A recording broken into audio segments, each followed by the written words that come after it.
Baik, editor kami Asim Hassan sudah berkampung di Sabah dan beliau bersedia untuk siaran langsung untuk jam ini. Dan Asim akan kongsikan pemerhatiannya sepanjang tempoh berkempen dan juga membuat liputan bagi Sabah memilih di negeri di bawah bayu ini. Asim, apa 5 mesej utama sepanjang kempen pilihan raya negeri Sabah ini yang boleh Asim kongsikan?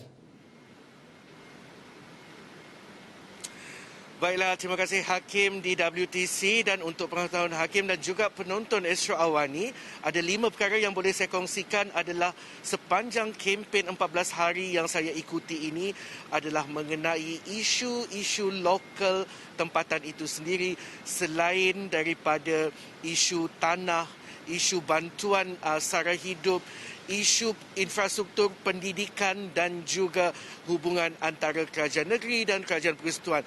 Dan perinciannya Hakim tidak dapat saya berikan di sini kerana perinciannya akan saya bawakan dalam pada pukul 4 petang ini dalam slot Sabah Memilih pada petang nanti, dan ini kalau boleh saya bawakan sepanjang kempen 14 hari ini. Isu-isu yang boleh kita lihat adalah isu berkaitan dengan isu tempatan itu sendiri. Maknanya apa yang berlaku di Sabah itu sendiri, apa yang berlaku di satu kawasan itu sendiri adalah menjadi isu utama pengundi di satu kawasan. Maknanya apa yang berlaku di luar Sabah itu, sebagai contoh di Semenanjung Malaysia atau Sarawak itu, bukan saya katakan tidak memberi impak, tetapi apa yang dilihat oleh pengundi adalah isu tempatan yang boleh adakah calon-calon yang dipertandingkan oleh setiap parti yang bertanding boleh membawa isu yang mereka suarakan seperti isu tanah, isu bekalan air bersih, jalan raya, infrastruktur dan sebagainya. Dan itu semua akan saya kupas dalam slot Sabah Memilih petang ini Hakim, dan apa yang boleh saya bawakan kurang 24 jam lagi daripada hari pengundian itu sendiri dan tamatnya kempen pada tepat pukul 12 tengah malam ini, sudah pasti setiap calon, 447 calon yang bertanding mempergiatkan usaha mereka bagi memastikan mereka dapat meraih undi daripada hampir 1 juta pengundi yang berdaftar untuk PRN Sabah kali ini Hakim. Asim, kalau kita lihat biasanya selain daripada kempen-kempen ceramah-ceramah yang dilakukan oleh calon-calon bersama dengan parti yang menyokong mereka, apa yang diperkatakan orang ramai, orang awam di warung-warung kopi, di kedai-kedai makan, ini juga suatu yang menarik untuk kita kongsikan. Jadi mungkin Asim pasti ada berkongsi, didatangi orang-orang tempatan untuk berkongsi kisah. Apa kisah-kisah ataupun harapan yang disuarakan oleh pengundi di negeri Sabah ini dalam pilihan raya negeri kali ini? Hakim, mungkin memang setiap hari sebelum melakukan tugas saya akan bersarapan pagi bersama juru kamera saya, Abi Uzai bin Latif, untuk memastikan selain daripada kita bersarapan itu, kita mendengar apa cakap-cakap di kawasan itu sendiri. Macam jika kita melihat di Sabah ini ada 73 kawasan, saya akui tidak semua saya pergi, tetapi hampir separuh, 65%-nya saya telah jelajahi, bertemu dengan para pengundi, bercerita, sembang-sembang kopi bersama mereka. Di setiap kawasan itu merangkumi pelbagai isu yang dibangkitkan. Seperti contoh kalau di Keningau itu, isu lain yang dibangkitkan seperti peluang ekonomi contohnya. Seperti di Nabawan lain pula masalah pendatang asing tanpa izin. Dan jika maafkan saya, jika di Bandaraya Kota Kinabalu ini juga lain pula ceritanya mengenai pembangunan dan juga peluang pekerjaan itu. So semua ini dapat kita rangkumkan dan dapat kita lihat adalah apa yang dibangkitkan oleh para pengundi di setiap kawasan itu berbeza mengikut sesuatu kawasan. Ini bergantung kepada isu tempatan di sesuatu kawasan itu. Kita berbalik kepada isu tempatan itu Hakim, yang mananya isu tempatan itu dilihat lebih dominan daripada isu-isu lain di Sabah ini. Dan Dan juga bila kita melihat semalam amanat Perdana Menteri Tan Sri Muhyiddin Yassin, di samping itu juga amanat Presiden Warisan Datuk Seri Muhammad Shafie Apdal, sudah pasti kita melihat ini merupakan pilihan raya yang akan memberi satu impak yang besar baik saja kepada Malaysia dan juga Sabah itu sendiri.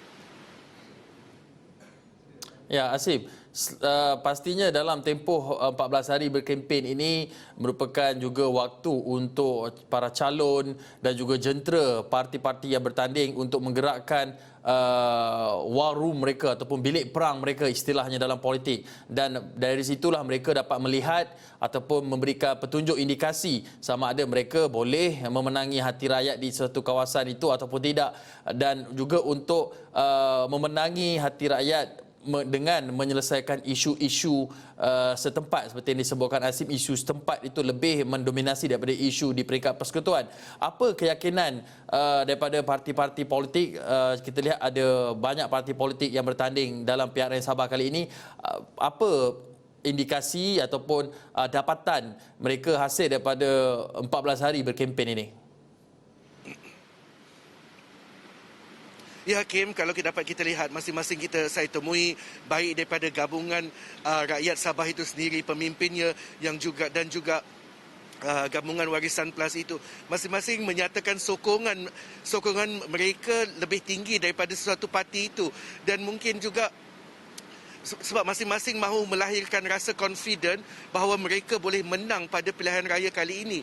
Dan apa yang boleh saya bawakan, tiada mana-mana parti yang saya temui, baik ketua parti maupun mana-mana calon pun, sudah pasti mereka melahirkan rasa okey, ini momentum kami, momentum telah berada pada tahap 200% dan juga akan dizahirkan oleh para pengundi pada Sabtu ini. Dan mungkin jika semalam saya ke Kiulu bertemu dengan Presiden APCO itu sendiri, saya juga tanyakan bagaimana momentum Warisan Plus itu bukan sahaja di bandar tetapi juga di luar bandar, dan bagaimana jentera parti bekerjasama baik Warisan, baik APCO, baik DAP dan PKR itu. Dan mungkin kita boleh dengarkan sedikit apa yang dikatakan oleh Presiden APCO, Datuk Seri Madius Tangau.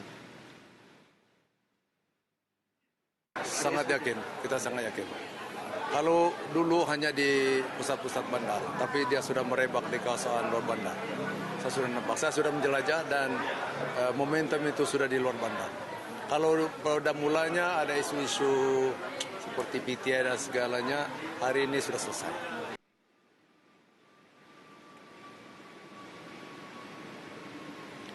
Baiklah, Hakim, jika itu daripada Warisan Plus, dan semalam juga dalam amanat Perdana Menteri Tan Sri Muhyiddin Yassin dalam ceramah perdana Gabungan Rakyat Sabah itu sendiri, sudah pasti beliau yakin dengan sokongan, beliau yakin GRS itu, Gabungan Rakyat Sabah itu boleh menang pada pilihan raya kali ini, yang mana indikasinya perkara itu disandarkan Perdana Menteri Tan Sri Muhyiddin Yassin berdasarkan daripada sokongan para pengundi dan juga rakyat ketika beliau menjelajah ke beberapa kawasan di negeri Sabah ini, Hakim. Baik, pastinya Asim juga dapat melihat bagaimana gelagat mereka yang terus berkempen dari satu lokasi ke satu lokasi yang lain. Tetapi realitinya yang tidak boleh kita lupakan di sini adalah PRN kali ini berlangsung dalam suasana pandemik masih lagi melanda negara kita. Dan pada perhatian Asim sendiri, bagaimana dengan kepekaan dan juga kepatuhan terhadap prosedur operasi standard mereka yang berkempen ini, tidak kira dari parti mana, tapi bagaimana kepatuhan mereka terhadap SOP seperti penjarakan fizikal, tidak bersalaman, memakai pelitup muka, ini dipatuhi oleh jentera-jentera parti yang berkempen sepanjang tempoh berkempen 14 hari ini. Baiklah, mungkin bila kita melihat kepada SOP keselamatan COVID-19 itu, sudah pasti setiap pengundi atau setiap individu yang untuk hadir ke suatu kempen itu perlu memakai pelitup muka, penjarakan sosial itu perlu diadaptasi, dan juga sanitasi. Bagaimanapun, apa yang boleh saya katakan, pengacara majlis, pengurusi majlis perlu memainkan peranan bagi sama-sama mengingatkan setiap masa individu yang hadir itu untuk mengamalkan perkara-perkara SOP tersebut, Hakim. Baik, terima kasih Asim Hassan, editor Esra Awani membuat rangkuman tentang sepanjang 14 hari tempoh berkempen bagi Pelaraya Negeri Sabah ke-16, dan Asim juga akan kongsikan butiran lain daripada perspektif yang berbeza pada jam 4 petang nanti dalam segmen Sabah Memilih, dan juga lapor langsung yang dibawakan di laman web astroawani.com.